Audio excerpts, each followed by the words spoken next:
बहुत समय से आप लोग देख रहे हैं कि हम लोग दिव्यांग लोग कैसे करके फाइट कर रहा है। बार बार एक छोटा सा चीज़ को हम लोग जो ऑफिस मेमोरेंडम देते हैं, कुछ करता है तो हम लोग आके उसको बताता है, लेकिन आज उसमें भी बहुत सारा आदमी लोग हम लोग को ये मैसेज करता है, ये बोलता है कि जब भी दिखाई देने से भाई आप लोग क्या कर रहा था, आप लोग ये कर रहा था, आप लोग वो कर रहा था।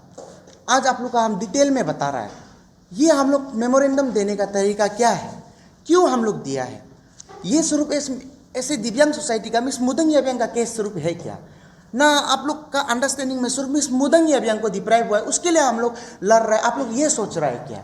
लेकिन आज एक क्लियर मैसेज पब्लिक को जाएगा, आज हम लोग क्यों आना पड़ रहा है और किस लिए ये फाइट जो इतना लंबा चल रहा है।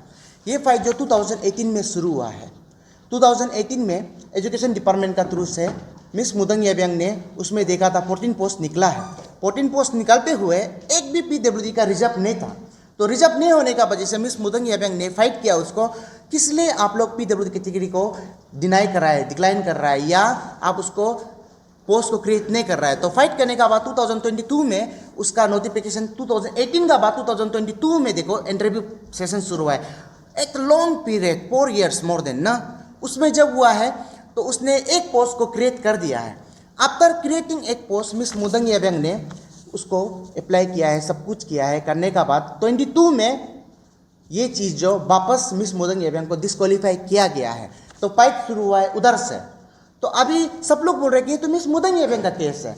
तो अभी आप लोगों को हम एक क्लियर मैसेज आज इस मीडिया ब्रीफिंग का द्वारा से हम बताना चाहता है कि कोई भी आदमी आज से क्लियरिटी रखना है कि दिव्यांगजन ADRC क्या करने के लिए लड़ रहा है और क्यों स्ट्रेस कर रहा है, चीज़ को इतना फाइट कर रहा है।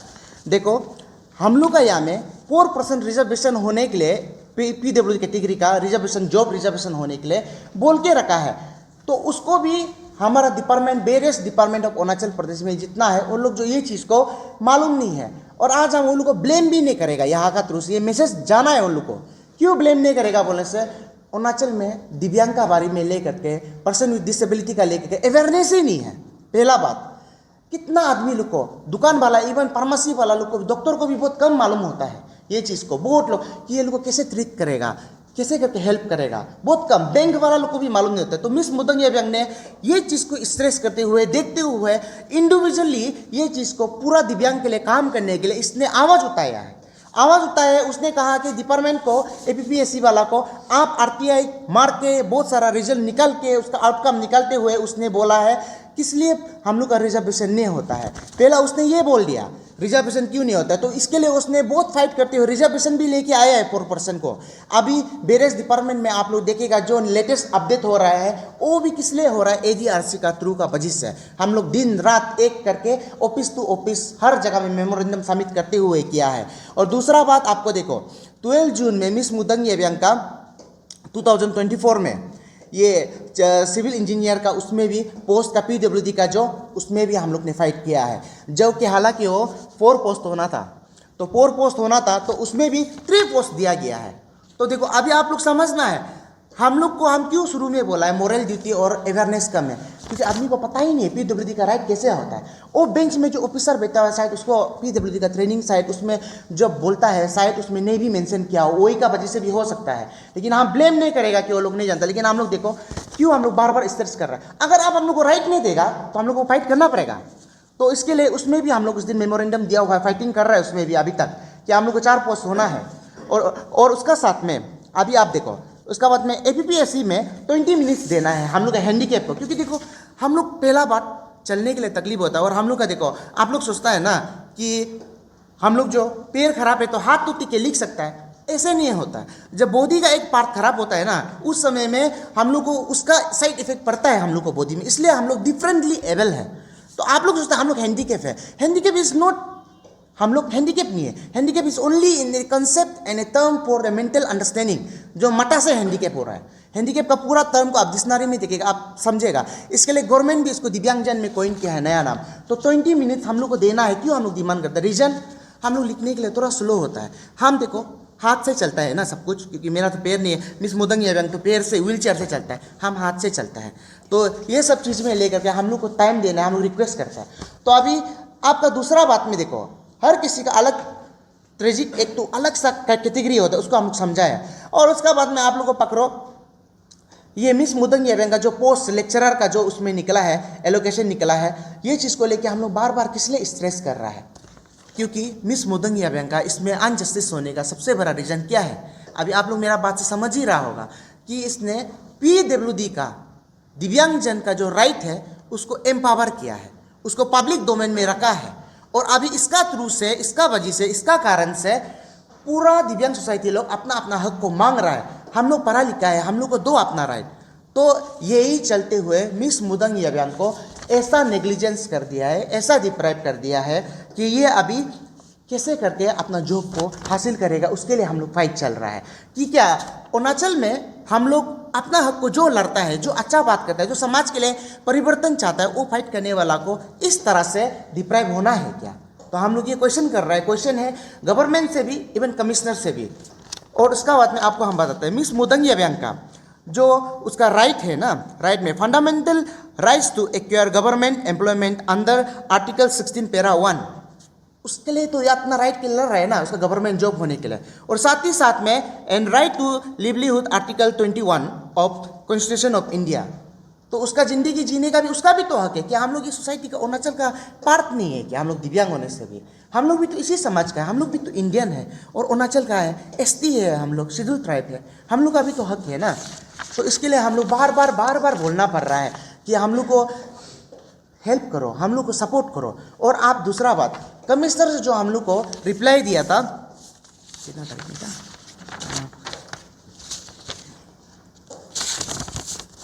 कमिश्नर की तरफ से हम लोग को 12 जून में 2024 को, यही महीना में हम लोग को रिप्लाई दिया है। तो रिप्लाई में हम लोग अभी भी कंडेम करता है। That reply is baseless. आज मैं लिखा काम्स ADRC प्रेसिडेंट डिक्लेयर करता हूँ कि उसका जो रिप्लाई है वो बेसलेस है, और उसको भी हम अभी थोड़ा बाद में आगे में हम बताएगा, क्योंकि बेसलेस है बोलने से आदमी लोग पता नहीं चलते किस लिए बेसलेस, उसको भी हम बता देगा क्यों बेसलेस है, और वो क्यों हम लोग का हक में नहीं है, और वो क्यों हम लोग का कानून का अंदर में नहीं है। क्योंकि हम लोग ऐसे बेकार का बात नहीं करेगा, हम लोग टू द पॉइंट, जो हम लोग को प्रोविजन हम लोग को सेंट्रल गवर्नमेंट और स्टेट गवर्नमेंट की तरफ से दिया गया है वही चीज़ को हम लोग पॉइंट करेगा। और इसका बाद में आप लोग को हम ये भी बोल देता है, मिस मुदंग याब्यांग का जो कमिश्नर का साथ में टारगेटेड हुआ है, वो टारगेटेड भी इसीलिए हुआ है कि कम्युनिटी इशू को मुदंग याब्यांग ने ज़्यादा मालूम हो गया RTI मार के, तो इसका वजह से इसको बहुत हैम्पर पड़ रहा है। तो आदमी लोग सोचता है ना, ये तो PWD है, इसको तो जॉब मिल जाना चाहिए, जॉब तो रिजर्व है। तो आपको हम यही बोल रहे हैं, जॉब रिजर्व है, एक ही लोन कैंडिडेट है, मिस मुदंग याब्यांग है, एक ही आदमी है ये, और इसका ओपोनेंट भी नहीं है। पहला बात समझने का बात ये है, पब्लिक लोग पहले से सोच रहे हैं ना, मिस मुदंग याब्यांग लड़ रहा होगा, फेल हो गया होगा, सोचा होगा बहुत लोग, जो ये तो फेल होके पास नहीं होके शायद वो PWD का कैटेगरी का जो अंदर में प्रोविजन होता है उसको ज़बरदस्ती मांग रहा होगा। सब लोग मतलब हम लोग का ब्रीफिंग को सुन के अच्छे से नहीं समझ के ऐसा सोच रहा होगा। लेकिन आज एक मासिक प्रेस ब्रीफिंग का द्वारा से हम ये बता रहे हैं, मिस मुदंग याब्यांग जो फेल नहीं हुआ है, वो वाइवा तक पहुँच गया है। आप लोग समझो, वाइवा तक पहुंच गया है, सब कुछ होने का। मिस मुदंग याब्यांग को वाइवा में ये फाइल लिया है, एग्जाम्पल ऐसे ही दिखा देता है। आज डेमोन्स्ट्रेशन भी चाहिए ना, पब्लिक को समझना पड़ेगा। आप लोग जैसे ऑफिसर मीडिया फ्रेटर्निटी में बैठा हुआ है, ऐसे ही आया आप इंटरव्यू लेने के लिए, जैसे व्हील चेयर से अंदर घुसा है, दिखाया है, इसको क्या बोला, रिस्पॉन्स क्या है? आपको तो इंटरव्यू लेने जरूरी नहीं है, क्योंकि आप सिंगल कैंडिडेट है, लोन कैंडिडेट, सिंगल आदमी है, PWD कैटेगरी का, आपका तो कोई ओपोनेंट भी नहीं है। ऐसा बोल के मिस मुदंग याब्यांग का फाइल को भी चेक नहीं किया है, फाइल को भी चेक नहीं करके वहाँ से बाहर निकाल दिया। हो जाएगा, आप फिक्र मत करो, घर जाके रिलैक्स हो जाए, आपको नौकरी मिल जाएगा। तो आज देखो कितना बड़ा खामियाजा भुगतना पड़ रहा है, और उसमें बिना इंटरव्यू लेते हुए उस लोग ने मार्क भी चढ़ा दिया मिस मुदंग याब्यांग को, वाइवा का जो मार्क होता है। और हम अभी आप लोग को हम और एक चीज़ को स्ट्रेस करना चाहता है आज, क्योंकि ये चीज़ को मीडिया फ्रेटर्निटी, आप लोग भी ये चीज़ को हम आप लोग को आशा करता है, होप करता है, ये चीज़ जो अगर आप लोग भी कंसर्न अथॉरिटी को ये क्वेश्चन नहीं पूछेगा, कल में ये दिव्यांग सोसाइटी के लिए एक तो डार्क पीरियड शुरू हो जाएगा।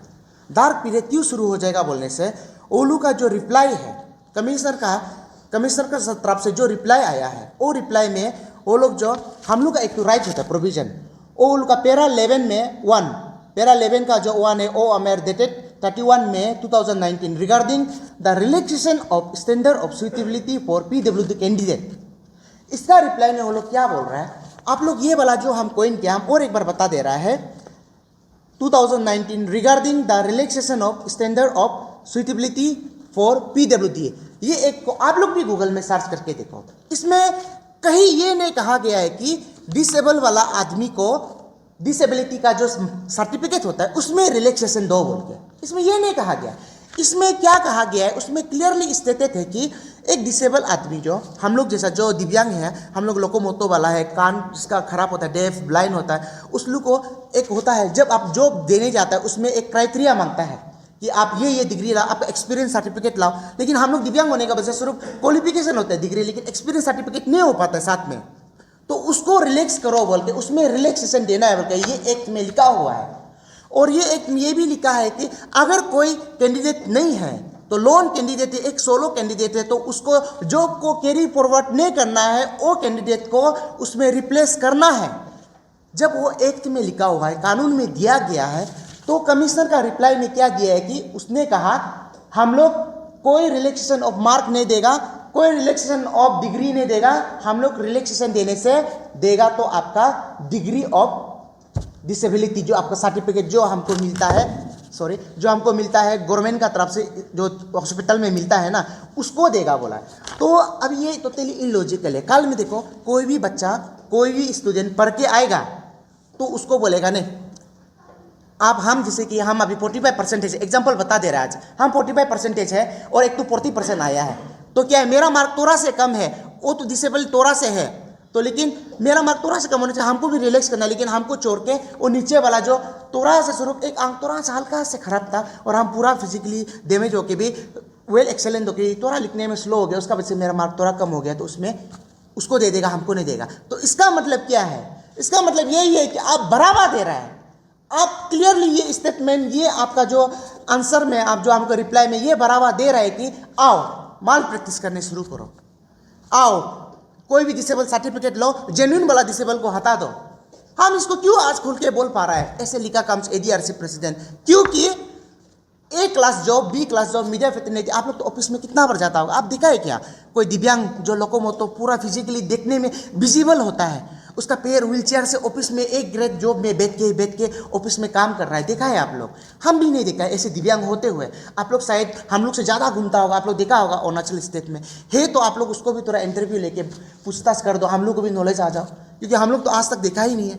हम लोग को क्या जॉब मिलता है, वो पियोन, पता है ना पियोन लोग क्या करता है, पियोन हम लोग को आओ या ना आओ सीखने का मौका नहीं है, आओ या ना आओ क्या आप दोरमा खा के घर में बैठो, हम लोग सीखने दिल होता है ना, हम लोग को भी आगे बढ़ने दिल होता है। तो ये चीज़ को लेके आज हम बार बार स्ट्रेस कर रहे हैं, ये जो हम लोग का राइट्स है, ये राइट्स को कमिश्नर जो एक गलत ढंग से इंटरप्रिटेशन कर रहा है, और हम कमिश्नर को भी यहाँ से रिक्वेस्ट कर रहा है या मीडिया का थ्रू से कि आपका जो अंडरस्टैंडिंग में आप इसको जौन सा भी आपका लीगल एडवाइजर लोग जो भी इसको लीगल एडवाइजर आपको इंटरप्रेट किया है, आपका पियोन वर्कर जितना आपका अंदर में है, जो भी इसको इंटरप्रेट किया है, उसको आप कोई भी लीगल एडवाइजर को जाके, अरुणाचल में कितना अभी लॉयर हो गया, जाके रिकाउंसलिंग करो, इसको वापस करेक्शन करो, क्योंकि आपका एक रॉन्ग मिसअंडरस्टैंडिंग का वजह से, रॉन्ग इंटरप्रिटेशन का वजह से पूरा दिव्यांग जन को अभी इम्पेक्ट पड़ रहा है।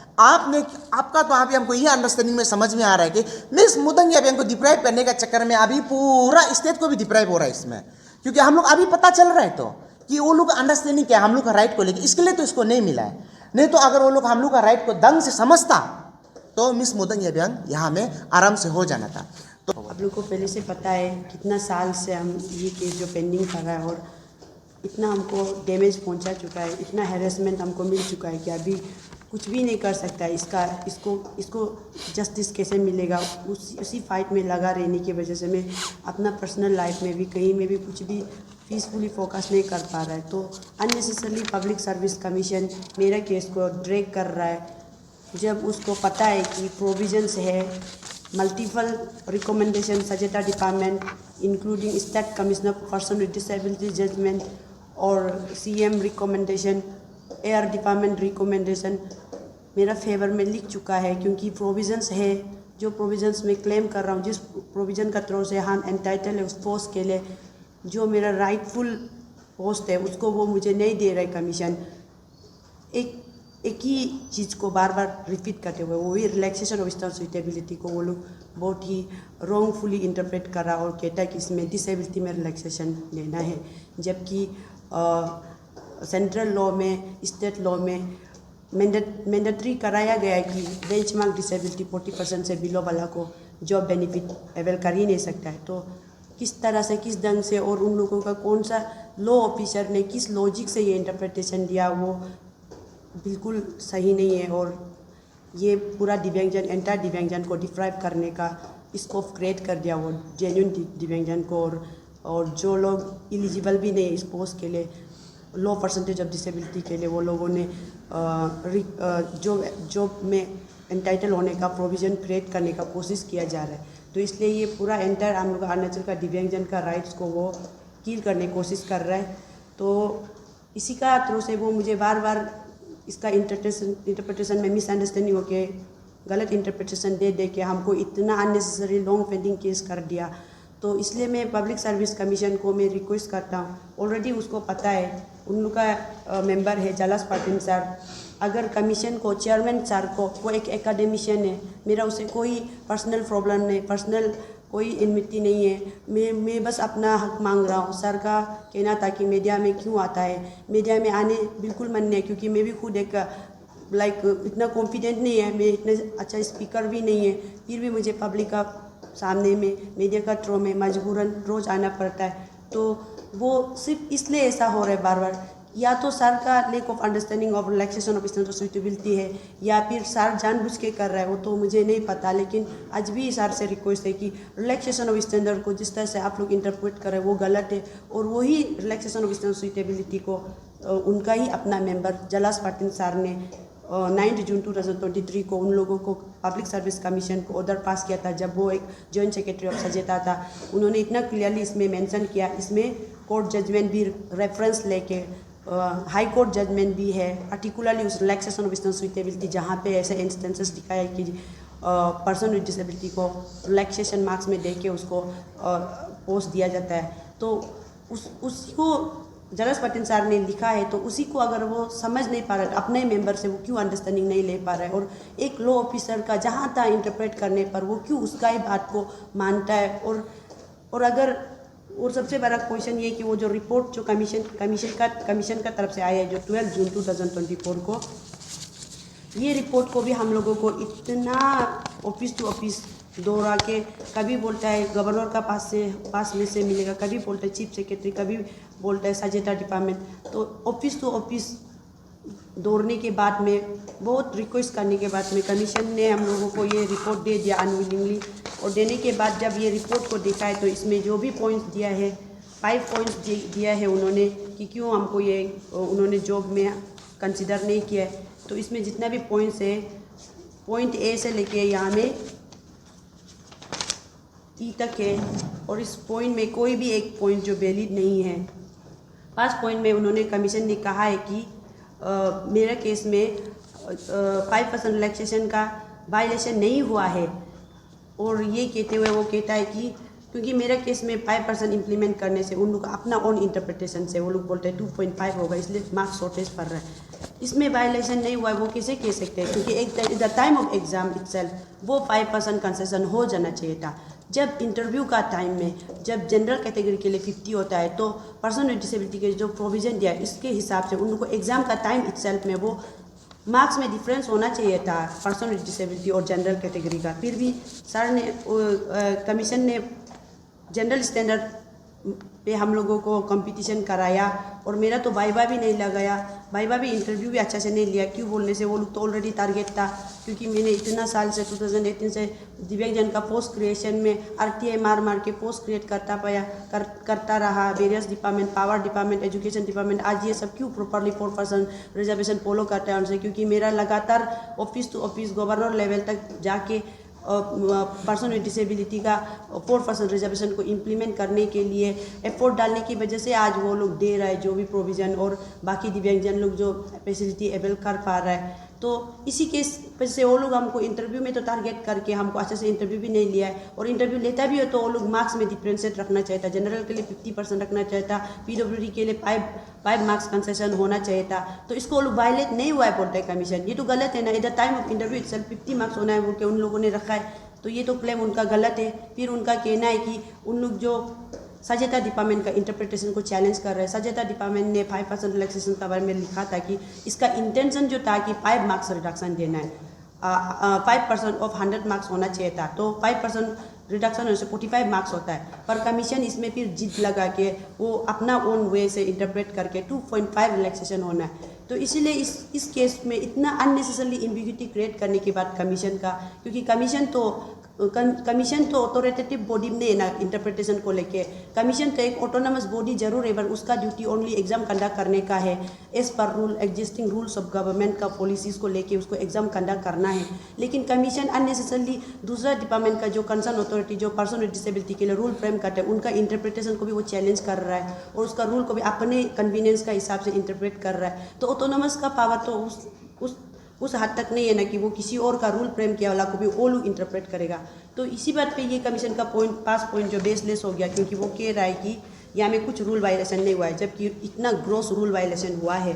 तो सेकेंड पॉइंट में वो public service commission point B में कहा है कि वेरियस रिप्रेजेंटेशन वो जो गवर्नमेंट से मिला है, लाइक सजेता, आप लोग को सबको पता है सजेता एयर डिपार्टमेंट और सीएम ने भी रिकमेंड किया है, हमारा ऑनरेबल सीएम भी उनका टाइम में, और चीफ सेक्रेटरी और जितना भी मेरा इसको रिलैक्सेशन ऑफ स्टूडेंट सुइटेबिलिटी को लेके उनको रिकमेंडेशन लिखा था, उसको लेके वो कहता है कि ये जो इसको इसलिए नहीं मान रहा है क्योंकि इसमें रिलैक्सेशन ऑफ मार्क्स नहीं होना है, इसमें डिसेबिलिटी में रिलैक्सेशन होता है। वो कितना रॉन्ग इंटरप्रिटेशन कर दिया, इससे करके वो पूरा एंटायर दिव्यांग जन का राइट्स को डिप्राइव करने की कोशिश करे, क्योंकि जेन्युइन पीडब्ल्यूडी को मौका मिलेगा ही नहीं अगर वो डिसेबिलिटी में रिलैक्सेशन देगा। तो दूसरा पॉइंट वो ये भी कह रहा है कि इसमें because of the use of May word वो लोग इसको मे वर्ड होने की वजह से वो लोग इसको इंटरप्रेट करने में उन लोग को इंटरप्रिटेशन में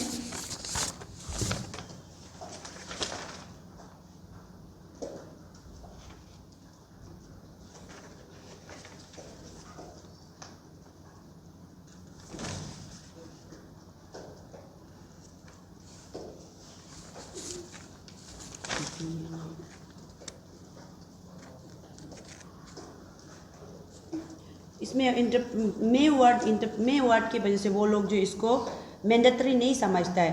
तो ये रिलैक्सेशन ऑफ स्टैंडर्ड सुइटेबिलिटी तो जो स्पेशल प्रोविजन है ये तो इक्विवेलेंट टू दैट प्रोविजन है जहाँ में 1:3 रेशियो जो जनरल कैटेगरी APST के लिए होता है ना, अगर मार्क्स शॉर्टेज होने से भी 1:3 रेशियो मेंटेन करने के लिए जितना भी कम मार्क्स हो उसको इंटरव्यू के लिए बुलाना है। तो उसमें मार्क्स का लिमिट ही नहीं है। इवन कमीशन का खुद का किया वाला उन लोग का इंस्टेंस है, कमिटी रिपोर्ट है 2018 में, जिसमें वो कुछ नंबर्स ऑफ PWD कैंडिडेट को मार्क्स शॉर्टेज होने पर वो लोग 1:3 रेशियो मेंटेन करने के लिए अप टू 10 मार्क्स भी रिलैक्सेशन दिया है। और ये इसमें मे वर्ड तो है, लेकिन इसका मतलब ये थोड़ी ना कि वो इस मे वर्ड का वैसे वो एक मैंडेटरी वाला प्रोविज़न नहीं है ऐसा कि वो हमको तुम्हारे साथ इनजस्टिस हुआ है तो होने दो, मे वर्ड के वजह से हम आपको इनजस्टिस को, मेरा पास कोई कंपल्सन नहीं कि हम तुमको जस्टिस डिलीवर करेगा, ऐसा तो नहीं कह सकते हैं ना, क्योंकि ये उनका डिस्क्रिशनरी पावर है। कमीशन को इंटरप्रिटेशन देना जो कंसर्न अथॉरिटी का ड्यूटी था वो कर दिया, जिसको रिकमेंडेशन करना है कर दिया। अभी कमीशन अगर वो कहता है कि वो ऑटोनमस बॉडी है तो वो ऑटोनमस बॉडी है तो उसका पास डिस्क्रिशनरी पावर है, और जो वो पहले भी ऑलरेडी बहुत लोगों को कर चुका है रिलैक्सेशन देके डिस्क्रिशनरी पावर अप्लाई करके, जो वो अप टू 10 मार्क्स में रिलैक्सेशन देके PWD कैंडिडेट्स लोगों को वो इंटरव्यू तक बुलाया है, तो वही डिस्क्रिशनरी पावर को मेरा केस में वो यूज़ नहीं करना चाहता है। तो वो क्यों सेलेक्टिव वॉइस कर रहा है, क्यों वो मेरा साथी इतना टारगेट करके हमको कर रहा है, सिर्फ इसलिए कि मैंने पर्सनलिटी के राइट्स के लिए स्टैंड किया है, उसका रूल्स को प्रॉपर इम्प्लीमेंटेशन के लिए फाइट किया है, सिर्फ इसलिए हमको इतना टारगेट क्यों कर रहा है। तो ये भी उसका कमीशन का पॉइंट जो बेसलेस है। और उसका बाद वो कहता है कि ये relaxation of standard, third number point में वो कहता है कि ये सिलेक्शन प्रोसीड्यूर जो कंप्लीट हो गया ना, तो इसलिए वो जो रिक्रूटिंग ये जो जिस पोस्ट के लिए अभी हम मांग कर रहा है उस पोस्ट के लिए जो रिक्रूटमेंट प्रोसेस जो ख़त्म हो गया, क्यों बोलने से वो एजुकेशन डिपार्टमेंट में रिक्विजिशन के लिए फ्रेश एडवर्टाइजमेंट के लिए भेज दिया पब्लिक सर्विस कमीशन को। लेकिन ये तो नया बात नहीं है, ये तो उसी टाइम जब 2022 में मेरा इंटरव्यू हुआ था और मेरे साथ अनजस्ट वाइवा में डिस्क्वालीफाइड हमको किया गया था, उसी टाइम में तो एजुकेशन डिपार्टमेंट ने उनको ये पोस्ट रिटर्न भेज दिया था। क्यों भेज दिया, क्योंकि पोस्ट खाली पड़ा रहे तो अगर PWD कैंडिडेट अवेलेबल है तो जल्द से जल्द रिक्रूटमेंट होने के लिए, तो इसलिए ये पोस्ट को वापस भेजा गया। लेकिन उस टाइम से कभी भी न्यू कमीशन ने या पुराना कमीशन ने, जब भी मैं मेरा मेरा ये पोस्ट के लिए जब फाइट करते समय जितना भी ऑफिस तो ऑफिस दौड़ किया और कमीशन का पास में मल्टीपल रिप्रेजेंटेशन सबमिट करके और बार बार ऑफिस जब किया, उन्होंने कभी नहीं बोला कि उन लोगों को इससे प्रॉब्लम होगा कि एडवर्टाइजमेंट के लिए रिक्विजिशन के लिए आ गया। तो उसको आज वो एक नया बहाना कैसे बना सकता है? अगर यही बात है तो वो कमीशन को उसका ड्यूटी जो है वो रिकमेंड करके तो देखो, क्योंकि इसमें तो दिया है, प्रोविजंस है, इविडेंट है, स्ट्रॉन्ग इविडेंट है कि मुदांग येबियांग का साथ में डिप्राइवेशन हुआ है। तो वो उसी बेस पे लिख के कि वो न्यू कमीशन ने डिप्राइवेशन किया है तो रिकमेंड, मेरा नाम एक बार रिकमेंड करने से उसका क्या जाता है कमीशन का? तो वो तो एजुकेशन डिपार्टमेंट का ऊपर है ना कि वो मुझे अपॉइंटमेंट लेवल में अपॉइंटमेंट देगा। तो उसको वो नहीं करके डायरेक्ट प्री एजम्पशन कर दिया कि ये पोस्ट तो एडवर्टाइजमेंट के लिए दिया, तो हम लोग जो बाउंड है उसको एडवर्टाइजमेंट के लिए। अभी देखो कमीशन कभी बोलता है वो ऑटोनोमस बॉडी है, उसको कोई इंस्ट्रक्शन नहीं दे सकता है। अभी इस बात पे वो बोलता है कि हम लोग bound to follow that instruction. तो कभी वो बोलता है कि हम ऑटोनोमस बॉडी है, वो जो सचेता डिपार्टमेंट, जो वेरियस डिपार्टमेंट जो मेरे लिए रिकमेंडेशन है उसको बाउंड नहीं है ओबे करने का बोलता है। और अभी वो एजुकेशन डिपार्टमेंट कर रही है एडवर्टाइजमेंट बिला वाला को वो बाउंड है बोलता है। तो कमीशन कभी अपना आपको ऑटोनोमस बोलता है, कभी बोलता है कि वो बाउंड है। तो फिर क्या करना चाहता है वो? पर्टिकुलरली हमको क्यों इतना टारगेट कर रहा है? वो चाहे उसका पास पावर होते हुए, डिस्क्रिशनरी पावर होते हुए वो हमको नहीं देगा बोल के कर रहा है। वो बाई चॉइस वो लोग हमको नहीं देना चाह के कर रहा है। तो इसलिए पॉइंट नंबर डी में वो कंसर्न पब्लिक सर्विस कमीशन ने जो स्टेटमेंट दिया है कि जो कंसर्न एग्जामिनेशन जो था, जो मेरा लेक्चरर पोस्ट के लिए जो कंसर्न एग्जामिनेशन हुआ था, वो जो किसका अंडर हुआ था? Under the APPSC conduct of examination guidelines 2007, और उसमें प्रोविजन फॉर रिट्रोस्पेक्टिव इफेक्ट नहीं दिया था। इसी के वजह से वो जो वापस जो पुराना कमीशन ने मेरा साथ अनजस्ट किया उसको वो अनडन नहीं कर सकेगा, क्योंकि उस conduct of guidelines APPSC conduct of exam guidelines 2007 में रिट्रोस्पेक्टिव इफेक्ट के लिए प्रोविजन ही नहीं है, वो ऐसा कह रहा है। तो ये बात को अगर कमीशन इतना सा बात के लिए था तो वो इतना दिन से हमको इतना साल से ऑफिस टू ऑफिस क्यों भटकाया, इतना रूल इंटरप्रिटेशन करके लाने के लिए क्यों बोला? जब न्यू कमीशन पास बन गया जनवरी मंथ को, तब से कमीशन ऑफिस में लगातार जाता रहा और हमेशा उन्होंने एक्सक्यूज देता रहा कि उसको रिलैक्सेशन प्रोविज़न को लेके कंफ्यूजन है, अंडरस्टैंडिंग नहीं है। कभी बोलता है वो लोग कुछ AG एडवोकेट जनरल से ओपिनियन लेगा, और कभी बोलता है वो लोग state commissioner for person with disability का जजमेंट आने का बाद उसका रिकमेंडेशन को देख के वो डिसीजन लेगा। तो ऐसे करके अननेसेसरली खींचा, इतना डिले खींचा। उसका ऐसे कहने पर भी हम state commissioner for person with disability से भी जजमेंट आने के लिए कितना बार उसका ऑफिस गया, सर आप कब जजमेंट पास करेगा, क्योंकि कमीशन जो बोल रहा है कि आपका रिकमेंडेशन आने का बाद वो लोग इसको देखेगा। फिर वो एडवोकेट जनरल का भी नाम लिया कि अगर वो आप ओपिनियन देगा तो उसका ओपिनियन के हिसाब से वो लोग करेगा। उसका ऐसे कहने पर भी एडवोकेट जनरल को भी इवन हम लेटर लिखा, उसका पास भी पर्सनली जाके मिला। तो अभी ये सब करने का बाद में हमको इधर ऑफिस टू ऑफिस कहाँ कहाँ भटकाने का बाद, रूल इंटरप्रिटेशन में मेन प्रॉब्लम है बोल के इतना बहानाबाजी करने का बाद, जब रूल जब मेरा फेवर में इंटरप्रेट हो गया और प्रोविजन है बोल के प्रूव हो गया, तो लास्ट में वो ये कहता है कि वो conduct of guidelines APPSC conduct of examination guidelines 2017 में रिट्रोस्पेक्टिव इफेक्ट नहीं था, इसलिए वो मेरा केस को कंसिडर नहीं करेगा। यही बात को कहने के लिए इतना टाइम क्यों लगाया? आप वो बात पहले भी तो बोल सकते हैं ना, और अभी आप वो बात कहता भी तो क्वेश्चनेबल है आपका ये स्टेटमेंट जो क्यों बोलने से। वो कंडक्ट ऑफ गाइडलाइंस 2017 जिसको आप इतना क्लेम कर रहे हो, जिसको आप अपना लिए इतना स्ट्रॉन्ग बेस बना के बोल रहे हैं कि रिट्रोस्पेक्टिव इफेक्ट नहीं होने की वजह से आप मेरा केस को रिकंसिडर नहीं कर सक रहे हैं, तो वही कंडक्ट ऑफ गाइडलाइंस में APPSC कंडक्ट ऑफ गाइडलाइंस 2017 में रूल नंबर 43 सब रूल 2 में दिया गया है, प्रोविजन दिया है कि कमीशन जो भी मेरिट लिस्ट सिलेक्शन लिस्ट बनाएगा वो गवर्नमेंट का एग्जिस्टिंग रूल को जो स्पेशल कैटेगरी को के लिए जो प्रोविजन दिया है, कंसेशन रिलैक्सेशन प्रोविजन दिया, वो सब को मेंटेन करते हुए वो मेरिट लिस्ट बनाएगा। लेकिन उसने ऐसा नहीं किया। At the time of interview उन्होंने डायरेक्ट जनरल कैटेगरी लगा दिया, 50% सबके लिए ओवरऑल, चाहे डिसेबल हो या ज़्यादा APST कैंडिडेट हो या जनरल कैंडिडेट हो, सबके लिए 50% मार्क्स लगा दिया। जो downtrodden section of society specially like person with disability के लिए अपलिफ्ट करने के लिए आपने जो प्रोविजन गवर्नमेंट ने बना के रखा है रिलैक्सेशन और उसको तो आप मेंटेन नहीं किया। तो आपने जब चाहे अपना कंडक्ट ऑफ गाइडलाइंस का रूल वायलेट किया और जब चाहे आप ये ये शो ऑफ कर रहा है कि आप उस कंडक्ट ऑफ गाइडलाइंस में रिट्रोस्पेक्टिव इफेक्ट नहीं होने का वजह से मजबूर है, नहीं कर पा रहा है। अगर आप कहता भी है कि रिट्रोस्पेक्टिव इफेक्ट आप करने का प्रोविजन नहीं दिया उस कंडक्ट ऑफ गाइडलाइंस में, तो द क्वेश्चन इज, क्या उसमें ये भी तो नहीं लिखा है ना सर कि आप जो रिट्रोस्पेक्टिव इफेक्ट नहीं करना है बोल के भी नहीं लिखा है। आप जिस इन केस ऑफ रूल वायलेशन, जब कमीशन से इतना बड़ा नेग्लिजेंस हो गया, इतना बड़ा रूल वायलेशन हुआ है, तो रिट्रोस्पेक्टिव इफेक्ट नहीं जाना है बोल के भी तो नहीं लिखा ना। गलती कमीशन हुआ है तो सुधार कौन करेगा? कमीशन ही तो करेगा ना।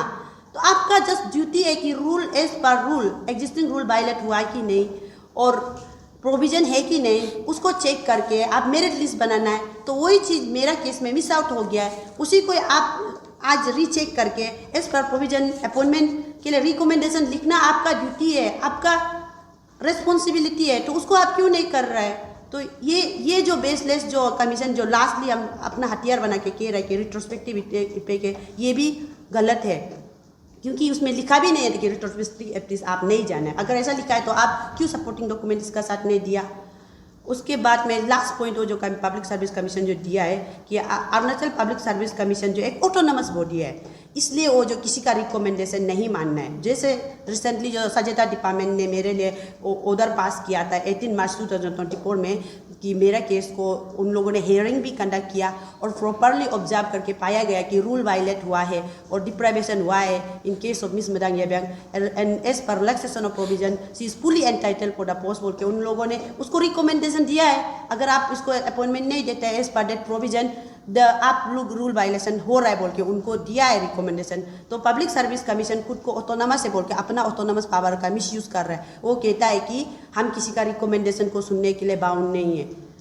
आप बाउंड नहीं है, लेकिन आप रिस्पॉन्सिबल है रूल को फॉलो करने के लिए, क्योंकि रिक्रूटिंग एजेंसी का ड्यूटी यही है कि वो एज पर गवर्नमेंट प्रोविजन जो वो लोग रूल रेगुलेशन प्रोवाइड करते हैं उसका हिसाब से आप एग्जाम कंडक्ट करना है। आपको ऑटोनमस बॉडी इसलिए बनाया ताकि आपको कोई मल प्रैक्टिसेस से आपको इन्फ्लुएंस ना पड़े, आपको पावरफुल लोगों से इन्फ्लुएंस ना पड़े, आपको पॉलिटिकल पावर से इन्फ्लुएंस ना पड़े, आप उसको मेरिट बेसिस में एग्जाम कंडक्ट कर सके, इसके लिए आपको ऑटोनमस बॉडी बनाया। लेकिन आप अपना ऑटोनमस बॉडी होने का इतना मतलब फ्राउड दिखा के, गमन दिखा के ये कहता है कि कोई हमको रिकमेंड नहीं कर सकता है।